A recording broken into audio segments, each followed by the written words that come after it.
Please welcome the greatest intellectual of our time, Dr. Jordan Peterson.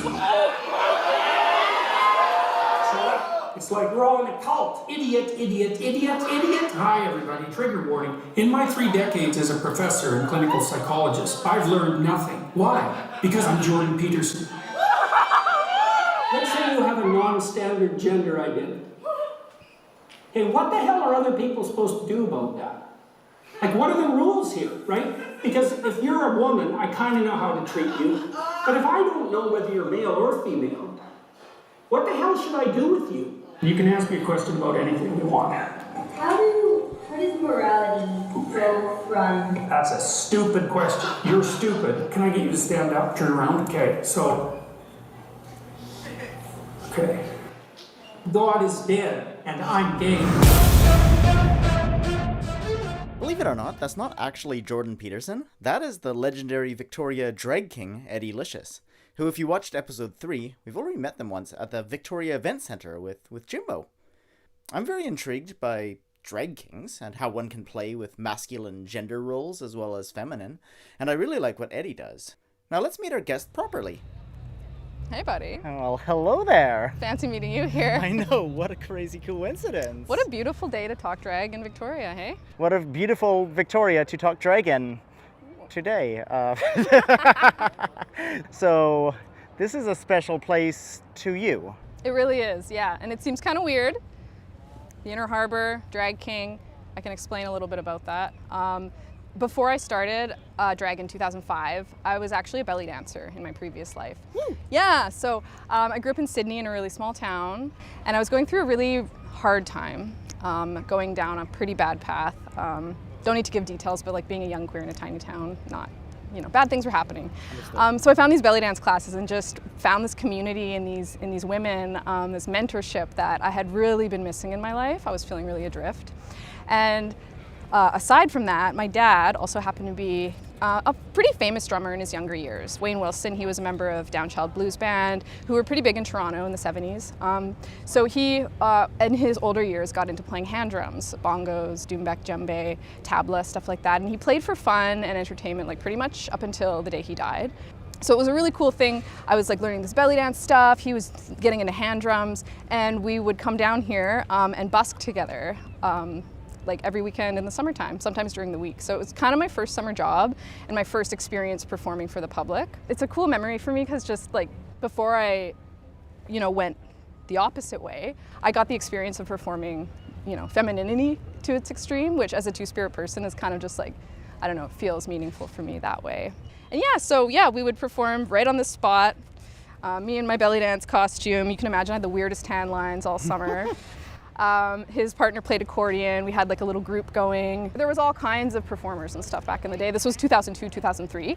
And it was just like this really cool, beautiful community kind of artist experience that I am so lucky to have had, because as you see now, there's not much happening here. Yeah, no, it's very quiet. Yeah. Good for the podcast. Bad for yeah. Good for sound design. Kind of boring, but hey, we're spicing it up, Yeah. And this led you to wanting to eventually to explore masculinity rather than femininity. Yeah. Like when I was from when I was very young, I was always playing with gender. I, did like talent shows as a boy sometimes. I didn't really know what drag was, but my gender was always just sort of something I put on to me. So I was kind of just trying it all out. And belly dance was just such a cool, like extra hyper feminine way of being a woman that I was just really attracted to it, and then later started to feel like I want to kind of explore something else, and then went hyper masculine, and then in the middle, and now I'm kind of whatever this is today. That can be how drag is, it can be how performance art is, if you're a queer person or if you're even interested in gender. So yep, all started right here. I do want to already point out we both have quite spectacular mustaches going on. Yours is looking fine. We have that in common. Yeah, you're looking great. All right, well, let's head to the pedicab. Yeah. Oh my God, I'm excited. Yeah, let's do it. I haven't ridden one of these in a long time. Let's do this. Pre-motorized vehicle days. Let's go. So we've got all kinds of activities planned for today, including dodging traffic, making sure that we are safe, remembering to turn off our turn signals, and what do we have in mind for today, Eddie? I've had a lot of help along the way in my drag journey, and a lot has changed from 2005 when I started until now. I bet. So yeah, let's just chat about, I guess, the developing kind of queer scene here. Victoria is like the queer capital of North America. I mean, I kind of got that feeling. Yeah, it's like the safest place for queer and trans people. It has the largest number of gender diverse people in the country in one place, per capita at least. It's a very, very gay city. It's also a very big art city. So when you kind of mix those two things together, a lot of magic can happen. And a lot's changed, but. I had a friend visiting from Australia quite recently, and they were like, oh, you said it's a very queer city, so like there's all kinds of like gay bars and, there's a huge scene. And I was like, well, it's more just like everywhere you go, the cafes, the restaurants, the libraries, you're walking on the street, the people you meet, Yeah. It's just there's queerness everywhere. That's very the vibe nowadays. Like I would say that I still do perform in a ton of venues here, but there's only really 2 designated gay bars. Yeah. However, it's not necessarily bad since everything is so welcoming to such a diverse group of people. Yeah, you just end up doing a lot of shows at community centers and right? People's houses. People's houses, yeah. Yeah. Other bars, Do you think that's like how it's going to stay that way, or do you think there are more venues in the future like there used to be? Well, it's kind of an interesting time because, queerness and gay people have kind of been, historically oppressed, hid underground. And we're in this time where there is a lot of political back and forth about, you people are bad still. It's kind of, there's a resurgence of that. But also there's a little bit more mainstream kind of acceptance of it. So it's hard to say where it's going to go. I was just at Vancouver Pride, and I did something I'd never done before, which was dress in female drag, which was a huge bucket list thing for me, something I'd always wanted to try to do. How did you feel? I mean, I felt great. It was fantastic experience. People gave me so much positive feedback, and Vancouver Pride is huge. But I can laugh about this because I don't usually have to deal with it, but I had some person yell at me, "You're an abomination," which I was like, oh, hey, first hate crime ever, if this particular type, right? I was like, oh my God, I've done it, I've made it. Thank you, next. Just in case I had any doubts about that is still something that is a challenge that people have to deal with. And I know that you've had to deal with a lot of that too. Oh yeah. I mean, I've been very, very visible and very loud about who I am from a young age. So I've had my fair share of haters, but hey, I'm still here. So I've had both good and bad experiences here, definitely, just out and about in drag or as a visibly queer person. But yeah, it's always kind of intimidating, when somebody goes, hey, like the other day when I was walking down the street, this group of kids, hey, and I kind of jumped, got a little fight or flight in me. And then I looked and I said, yes, hello. And they said, I like your mustache. I'm like, love that. Thank you. The kids, okay. Kids are usually the kids are all right. I do think we are also politically going through an interesting moment, not necessarily in a good way, just because there is like this rise of extremely intolerant right-wing views and all of this hate toward drag queens. I don't know how much of that is also directed toward drag kings, but I suppose... I mean, we're kind of a little bit ignored, but a lot of people have come at me called me a drag queen and put me in the same category because they just don't understand. Like right. they do not know what they're talking about and they do not understand what drag is. So it's just a whole made up thing that's quite nonsensical at this point. They're just like, oh, that looks fabulous. Yeah, that looks kind of gay in some way. It's bad for kids somehow. Okay. Like, meanwhile, me, knowing I was a little queer from when I was 12, I'm like, that would have been nice if I had some representation. I wouldn't have to be like this now, you know? I've often thought about this because one of my my sister's kids used to be one of my nephews, is also non-binary, and has had the opportunity to sort of come out in that way, which me as an older person observing that, I'm like, if it was the discourse was what it is now, I probably would have done the same. At that time, the idea of being non-binary was not even a topic. I had hair down to my butt at that time, and I would dress in very gender-neutral clothing. A lot of button-up shirts that were very, very colorful and I would say now fabulous. Yeah. But at the time, there was like no political movement, no culture I was thinking I was going to belong in. But at the time, I mean, I would go to the bathroom and people would say, hey, this is the men's room. I'd be like, okay, well, I wasn't saying that I'm a woman. I don't know what I'm saying. Am I saying something? You're an unintentional trailblazer. That's what you are. You Yeah. know? Like, we're just putting a label to something that's always been here. You know, queer people have existed since time immemorial. As a two-spirit person, it's like so super clear to me that the hatred and the resistance to alternate forms of gender expression is such a Christian thing. It's a Catholic thing. It's a colonizer thing, you know? It's not how humans actually are. It's part of a patriarchal system. So I think it's so cool. Like, and it's just queerness is infused in, you know, theater and in drag. So I'm stoked we're gonna talk to Sean for a bit, because he actually had a really huge part in my journey. And no, like, he does do drag now, but when I first met him, he was just a theater, just a theater director. He's like a fantastic CEO of Intrepid Theater. Right, and we're gonna meet him in a second. We're gonna meet him, and he's gonna talk about how he's so awesome. I love that guy. Just really cares about live theater, which is, you know, kind of a dying art these days, in favor of the TikTok.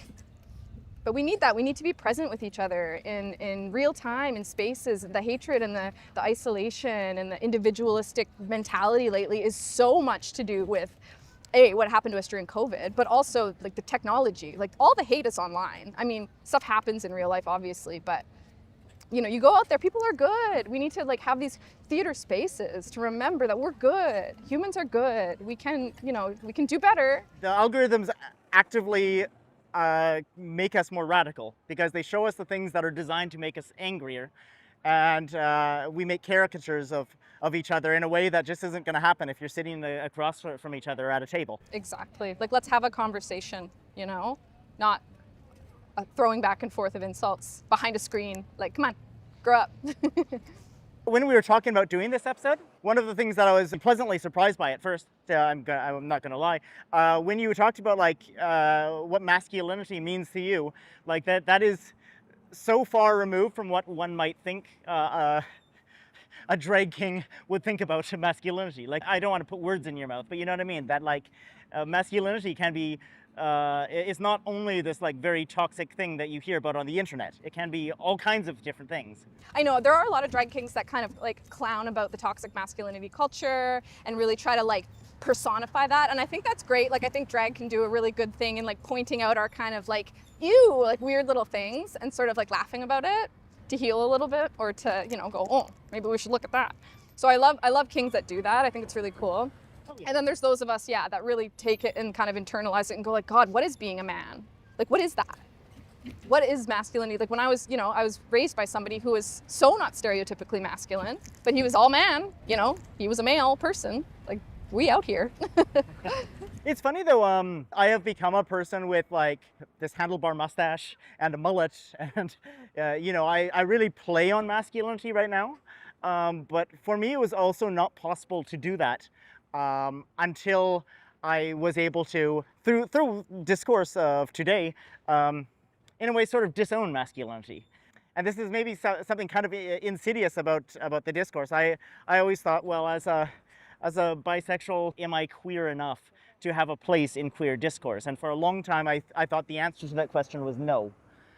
But as the discourse was opening up to kind of allow to make more space for many different ways to be queer, it gave me the space to also embrace non-binariness, and in that way disown masculinity, and having done that, be able to feel free to express masculinity while perceiving it as drag. Right. Yeah. It's very freeing. Exactly. Yeah. You go, what is this thing? What is it? And then you exaggerate it and you go, oh, okay. I'm okay with that. Or I'm not okay with that. And I'm going to change, you know? It's all just playing with we're like video game characters. We might as well customize ourselves how we want, you know? We're playing, yeah, it's all cosplay. It's all drag. They're going. Oh, whoopsie. Got lost in No, it's the tricky. conversation. There's lots of stuff, lots of moving parts. Sometimes we move forward at different paces. It's a journey, baby. We're here. We're queer. Get used to it. Fiskard Street. You know, you think of like a person with a mustache and a mullet, you might think of sort of That like Joe Dirt kind of thing. yeah, hey. like that. Doing that as a presentation, but not as a person. Just in a way sort of mixes that up. Yeah. Plays with that. So that people also have to kind of rethink their expectations. Yes. Which I think, I mean, is that maybe also a thing that you're doing? That super resonates with me, absolutely. Like in so many different ways, because like I'm a white passing Métis person. So my family, a lot of my family's Indigenous. All of us are Métis. And yeah, as somebody who has white privilege in the world, that's something that I think about a lot when I'm dressing as a male, as a guy. Because I'm like, hey, and I kind of put on that like, I'm that white privileged kind of guy, but I can laugh about it because it's all just like, it's so arbitrary and so stupid. Like we're so oppressed over something that somebody made up, you know? So like, let's laugh about it and like, let's perform it and like find some joy in this crazy system we've built to restrict ourselves, you know? We don't have to. There's spaces that we don't have to do that. Yeah, it's very interesting how much stuff's opened up and then at the same time, certain parts are just clinging to that tradition. A lot of tension, a lot of disagreements, but more opinions than ever and more voices and more representation than ever. So it's actually just really exciting. Every idea of a norm is breaking down. Totally. Which is wonderful when it is, when it's not terrible. I know. That's why we need the art to escape for a second too, I guess. Yeah. I don't know. So before I met you, I had heard your name like hundreds of times. Oh, really? Well, because you're performing absolutely everywhere. Since 2005, baby. I mean, I went to Montreal for 4 years, but then I came back. I'm the cockroach of Victoria. I was here first. I'll be here after everybody's gone. One of my many taglines. It's made me a little bit of a weirdo. And, you know, has led to me meeting like a lot of really influential people. One of whom we are about to meet. So I'm super excited to introduce you. So here we are, we're at the Intrepid, and here's the person in question peering out from behind the... Hi! Come on in. Yes, let's do this.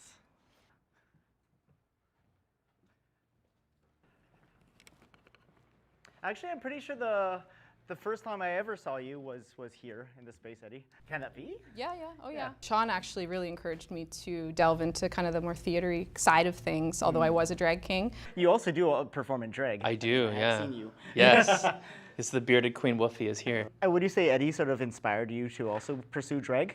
Because you weren't doing that before. Yeah, I mean, when you see people who are this incredible and creative, you are like, of course, inspired. But also, I feel like we kind of push each other to do new things. And sometimes it's fun, silly drag duets, and sometimes it's, you know, being like, hey, Eddi, I really think you should host this thing. And you're like, no, I don't think I'm a great host. I was like, well, let's try. Like, let's work together. Let's do things. Like, I kind of feel like I push you a little bit. You do. You're like my ultimate stage mama. I really love it. Yeah. Yeah, I love that. It just really changed my perspective of what I was doing, because I was always like, oh, am I an actor? Am I a dancer? Am I a drag? I'm like, I'm a performer. That's what I'm so excited about and what I'm drawn to is really kind of, I don't know, this like multi-hyphenate genres or performers who have multiple things that they do, and what happens when those pieces start to come together. Like what happens if there's an opera singer who's also a drag queen? What happens when there's a drag king who also is an incredible projection designer? Like what happens when those pieces come together? And that's, I think, what's really exciting to me about what Intrepid does and what you do. But I also am really excited about what happens when there's a queer takeover in a straight space. Like, we do these shows at Phillips Brewery in the tasting room. We do these shows with Vivian Vanderpuss. We call them Drag Queers and Beers. And it's a one-night pop-up. So we're kind of doing like a queer takeover of this brewery for one night. And they are one of my favorite nights of the year. The audience is living for it. And it's like, you know, craft beer bros and like their girlfriends and then like just like a variety of people too. We're always like, where are you guys coming from? We like forget there's straight people in town. Well, we also go out and we're like, we know 5 people here out of this 100 people in this room. They're loving it. It's like, yeah, bring it to the streets. Yeah, but I think that's important, and I think that's what theater can do too, is it can bring people in who maybe love theater or love performance and really expose them to new ideas, expose them to new ways of thinking. I'm thinking specifically about shows where, you're seeing trans identities on stage, and maybe it's the first time you're seeing someone who's trans. Or you're seeing a drag king on stage and maybe you've only ever seen drag queens. Like, I think there's such power in what happens when audiences and art meet and when your audiences are introduced to something new. Eddi, you've changed the scene in Victoria by being a drag king here for over a decade. And people now respect that, I think, and you've been a trailblazer in that. And I think there's something to be said about the rise of drag, and whether that's thanks to RuPaul or not, maybe it is. But I think also we talked about during the pandemic, and venues couldn't necessarily be open, big theaters, but we could do shows in restaurants and in lounges and in pop-up spaces or outdoors. So kind of drag, for me, I feel like it kind of thrived in those challenges. And really we couldn't do shows in the theater, but I could still do a drag show at night. So I feel like a lot of people were introduced to drag for the first time because it was what was happening. Yeah, queers are resilient. Like, we'll find a way, man. Queerness is infused in theater, like through the ages, but so many of us have like had to hide who we are, like within it, and sort of just be exploited without being able to be seen. So I've just getting goosebumps thinking again about like how like it's meta that you're doing a queer theater festival, because like how queer is theater anyway? But like it's freaking beautiful because so many of us just want to be seen for who we are. I mean, that's my big issue, I guess. It keeps coming. Yeah, I mean, I kind of have conversations with people saying, well, why do you need a queer theater festival? And it's kind of like, well, yes, queer theater should be everywhere. It should be in every festival, and it's kind of not. So we need to make a dedicated place for this to happen, for this work to happen, for this art to thrive, and for artists to be supported in a really safe and grounded way. The questions I'm being asked when I do interviews like this or when I talk to the media has shifted. It's become a lot about, what about protests? What about drag story time being canceled? What about the rising hatred for the queer community and for drag queens and for queer artists and for trans folks? That's why this work and these festivals and artists like Eddi are so important, because we need these things to happen as queer people. We need to come together because we're greater in numbers, and we need to be celebrated, and we need to sometimes just take a step back and just enjoy and not always have to be on the front lines. I feel like we probably have a lot in common. I think we might. Are we twinning right now? If you ever want to do drag, hey, hit me up. The answer is yes. Rock on. And like how Sean as Woofy is a bearded queen. Right. Like, there's all kinds of different ways. I love a mustache drag moment, obviously, but if you got a real one, you might as well flaunt it. Now, I'm not a drag dad by any means. I don't have any drag kids. I'm kind of like more like the creepy uncle, or like the funny uncle. So like I'm there for you, but I'm like, oh, don't follow me, I'm lost too, friend. 100%. Yeah. I know that there are certainly like cis women who drag queens, so yes. I know that it is possible to drag the gender that you are, also the sex. Oh yeah, it's so valid to do that. I mean, I do a queen persona. Yeah. And she is very different than Eddi Licious. Like, there's just certain things that I can't express as my male persona because that's not my masculinity to me. Right. So my femme persona is a lot more hardcore. She's a lot more female rage kind of thing. Right. And I don't want to perform in that way as my male persona just because I want to protect that. I want to keep that for the nurturing, for the funny, for the silly, for the divine masculine versus the toxic masculine.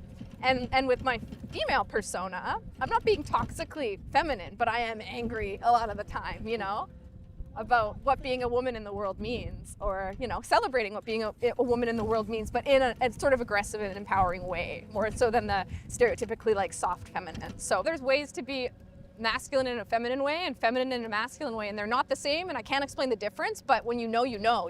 Yeah. Totally. It just is. That's why we've got to just try it on and just Yeah. feel it out. Because like our society is so focused on gender, and they're like, oh, why are trans people so obsessed with gender? It's like, you guys did this to us. I was being sexualized as a 12-year-old for being androgynous, you know? People were asking what was in my pants at 12 years old. When I was outed as a lesbian, I had parents saying slurs to me. I'd never even kissed anybody or held hands yet. Like, it's not us who's the problem. No. Like, so like, yeah, like all of our experience is gendered. It's baked into our society. We're indoctrinated to fit. You're born under the sign of the penis or the vagina, and you must act accordingly, you know? And like, that's not actually how humans work. It's not even how biology works. Like, most of my friends don't want to put on makeup and spend a ton of time straightening their hair and stuff, but they'll do it to go to work because that's what's expected. And it's like, what? Being pretty is more professional than not wearing makeup? Like, okay. Or look at the Olympic uniforms, like the volleyball players, the guys versus girls. Right. Like the regulations around that's enforced. Like, why? It does not help them perform better. Are you familiar with trad wife on like Oh God, yeah, why is that becoming a thing? I don't know. I mean, in a weird way it is. It's like, it's very much drag, but it's just like going back to the 1950s drag. Yeah. But I'm not sure. I mean, probably for somebody it's some kind of empowering. Maybe some, yeah, sure. But it's a strange one. Yeah. I don't know what to make of it either. I don't know. Yeah. I mean, some people genuinely do want to just be taken care of, and if that's like their bliss, like, more power to you for sure, you know? And I mean, celebrating women's roles in the home, I think there is value in that. I'm just not sure what the motive is. I can't really speak to it. It's a little it's definitely not something I've spent a lot of time contemplating. Got a little bit of everything going on today. Hey. I don't know what he said. I'm sure it's positive. I'm sure he's saying we're great. We look cute. Yeah. All right.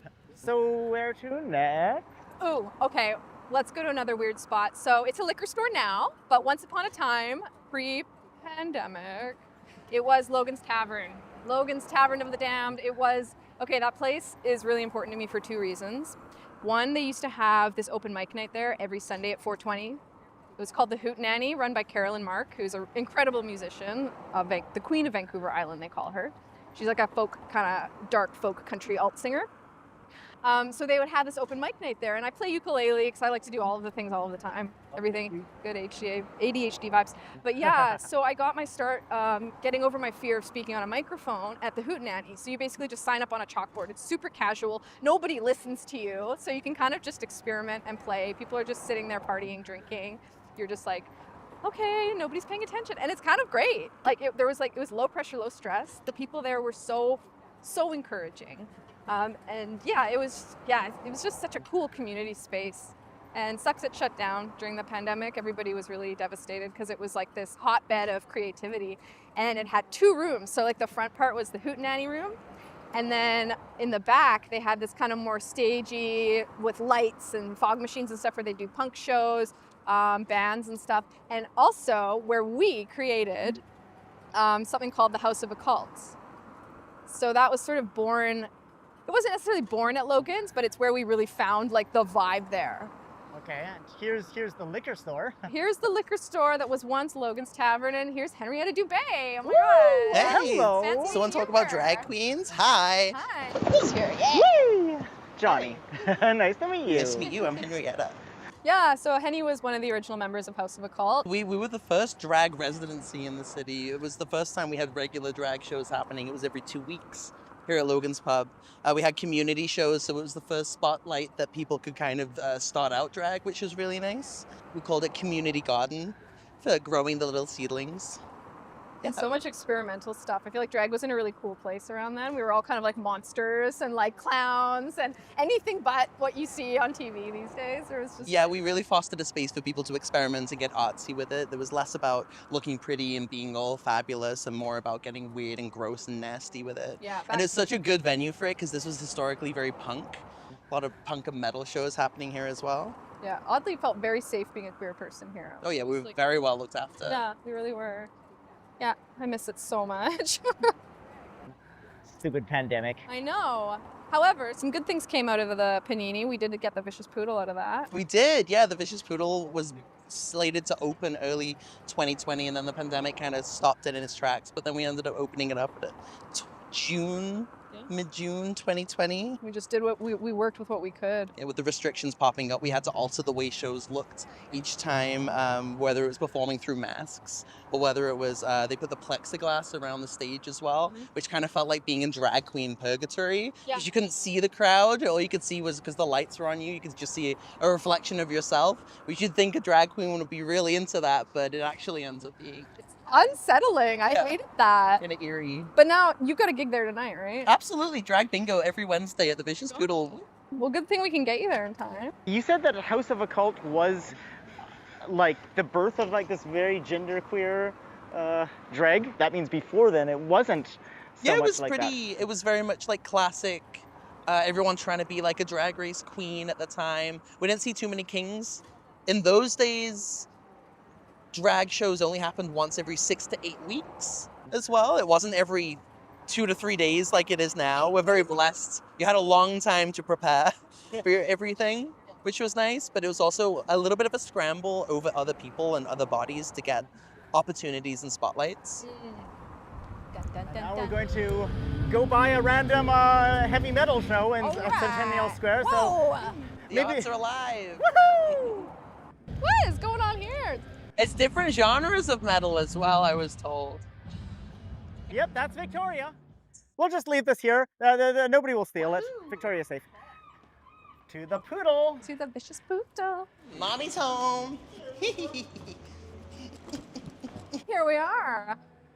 So these were taken, when were these taken? 2020? These were taken early 2020. It would have been before the world collapsed. Literally, yeah. You can see that I'm a little aesthetically different these days as Yeah, well. we're a little different. I do this sometimes, but I stopped because everybody keeps going, why do you have Kid Rock on the wall? They're like, all these beautiful drag queens and Kid Rock? I don't get it. So I had to, I don't know, put on something more glitz gay and looking.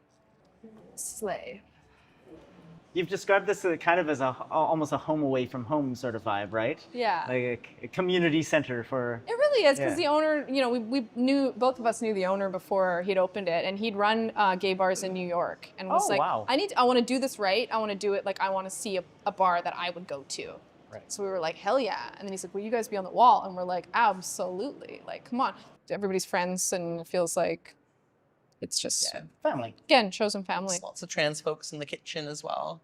And there's just, not a lot of spaces that are dedicated. Like we were talking about with Sean. We go and take over spaces to perform in, but it's cool to like be able to come home to something like this where it's the default, not the exception. Right. And we're not like a special night. Well, thank you for taking us Plus, here. please stay hydrated, eat some fruit, and don't run over any children. Aw, but that's my favorite part. Love you. Bye. Come to bingo Mwah. sometime. Break a heel, babe. See you later. Mwah. How can we possibly top that? Where's your next? I'm going to be taking you somewhere to meet some of my family members, in a sense, I suppose. Now, you wear your Métis identity with pride as well. How does that play into your character as a drag king? I grew up in a Métis family, so Métis people are a separate and distinct culture from First Nations. We're a post-contact Indigenous group of people, and there's been a lot of resurgence of the Métis identity over the years because they were really, really oppressed for a long time. It was really kind of a choice because a lot of us are fair-skinned, white-presenting. Back when colonization was just getting really aggressive and really intense, you kind of had a choice, like abandon your culture and be safe, or embrace your culture and potentially be, sent to boarding schools or taken from your parents. And that kind of, I sit with that a lot as I move through the world as, a cis feminine presenting, white passing, like pretty plain looking, queer, two-spirit person. So drag really gives me the opportunity to let myself be seen. And I feel like I'm doing my ancestors kind of living in a way that they may not have had the opportunity to do. So for people who don't know, two-spirit is just a pan-Indigenous term that means another gender outside of the binary. So each culture in Canada had its own word for these people. But it's really just it's a way that now as queer Indigenous people we can sort of like identify ourselves. Woo. So sometimes it's a roller coaster. There's a lot of nuances in it. There's a lot of complexities in it. There's a lot of different cultural teachings depending on what nation you're from. And so much of that has been lost in history because a lot of things were destroyed. Just a question about Two-Spirit, because it's something I genuinely don't know. Is that a term queer people are encouraged to use or can use without also being Indigenous, or is that rather? No, it's only a term for Indigenous people because Right. it's a bit of a different, it doesn't quite mean non-binary, it was a social role. So people who existed outside the gender binary as we know it now in pre-colonial Indigenous societies, they had a special role in the community because they were seen as having both the energy of masculine and feminine within in balance. They were tasked as like child caretakers, couples counselors, because they could see many different viewpoints at once, right? Yeah. And even they would perform in sacred ceremony to help the deceased loved ones pass to the other world because they could guide them to the proper place, having both spirits within. So it's a very, it's a ceremonial, it's a very internal kind of thing that each Indigenous person that identifies as Two-Spirit these days has kind of their own way of expressing that and way of being with that. Right. And it's a little separate than the term indigiqueer too. That's a newer term as well. Indigiqueer? Yeah, Two-Spirit was coined in the 80s at a Native conference by Elder Myra Laramie. She was from Anishinaabe Nation. It's a way for me to connect, I guess, more culturally with my gender and kind of heal that part of myself because I had such a hard time growing up being accepted for that. There was a lot of trauma in my family surrounding that. My uncle was gay. He was a casualty of the AIDS epidemic. And when they started to see that I was also potentially queer, Two-Spirit, it freaked my family out, right? So, yeah. And now here we are. Where are we? We are at Ross Bay Cemetery. We're going to meet some of my family members. Oh, now I get it. Yeah. Okay, let me see. So, I'm just trying to spot my grandma's grave. It's really big. Where are you, Bubba? It's one of the newish ones. Bubba? Oh, yeah. So my uncle, who married into the family, is Ukrainian. Okay. And my grandma hated feeling older. So Bubba is what people call grandmother in Ukraine. And so she just adopted that. And then everybody called her Bubba, like everywhere. When she worked as a secretary when she was older, when she was, just kind of became her like pet name. Oh, come right up here, this big one on the left. Ah. Yeah. This is a really kind of weird place, I guess, to bring people for a Drag in the City documentary, but hear me out. So 3 of my family members are actually buried here. This is my grandmother's grave.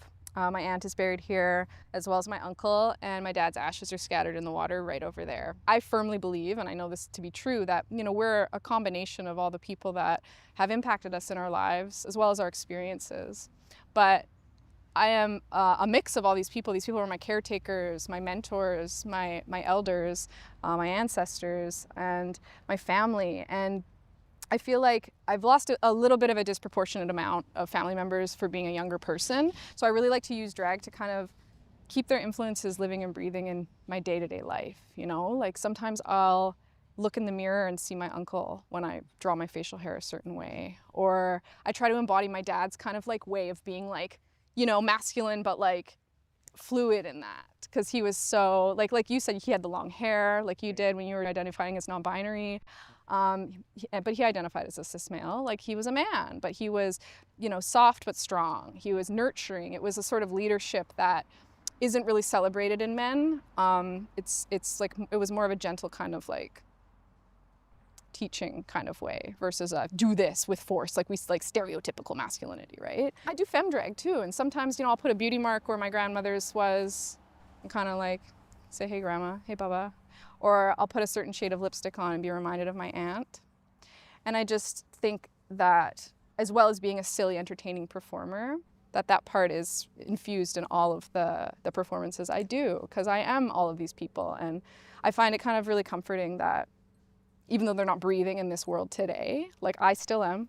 And so their influence, their teachings, they continue, I love the idea that you are paying tribute to your ancestors, honoring your ancestors through drag. Yeah. That's wonderful. Yeah, I think it's a really, drag can be a lot more spiritual than a lot of people think. We see the mainstream stuff a lot of times, the splits, the death drops, all that is super cool and has its cultural significance for sure. But I think for me, maybe being an Indigenous drag performer, and a Two-Spirit person, I really see it a lot as like just honoring my gender, my family, my culture, and just telling stories. Like I take influences from my dad's jokes all the time. Those are still, alive in the world. My grandma's sense of humor is in me.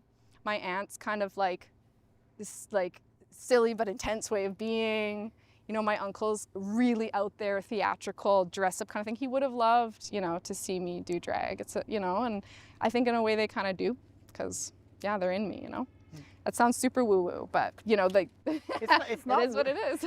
I think a lot of geneticists would agree completely. So is that so woo? I'm not sure that it is. Depends if you believe in that, the great unknown. But I mean, like we're obviously a part of something so much greater than ourselves, and we don't even know the half of it. Our brains can't comprehend that. So keeping that alive through performance just makes me feel connected to the people that I can't just call on the phone anymore, I spend a lot of time also thinking about like family, but I usually think about it from a cautionary tale sort of sense, in the sense of like, okay, well, I know that these ancestors were like this, and and I don't want to be like that. I encountered it, so and sort of fearing it when I would see it in myself. But of course, that the original thing is also honoring and loving those things and accepting those things. Not merely being terrified of them. Just pushing them down and turning away from it. I mean, there's certain aspects you absolutely want to do, but like we're not all good people. But it's a really important part of my creative practice, I would say. And I spend a lot of time in here. It's very peaceful, can get my thoughts together. Seems a bit morbid, but it's like a place of rest. I live not that far from here, so this is I have something going on in my life and I need to reflect on it place. Yep. So I have gone past this grave so many times. That's my grandma. It's cool to have some context for this one. Yeah. So that's her. Yeah, and she was a really powerful lady. She taught me a lot about resilience, a lot about overcoming challenges. She was very traumatized by her upbringing and spent a lot of her younger years in a convent, had a lot of trauma from that, and came through it just to be this like fierce, like distilled, powerful force of a woman by the time I came along. So my upbringing was really cool. I had this like really powerful grandmother, kind of matriarch. My family's like very matriarchal, very female heavy. A really like feminist kind of father, and an amazing mother who is still alive, by the way. She just is too shy to be on camera. Okay.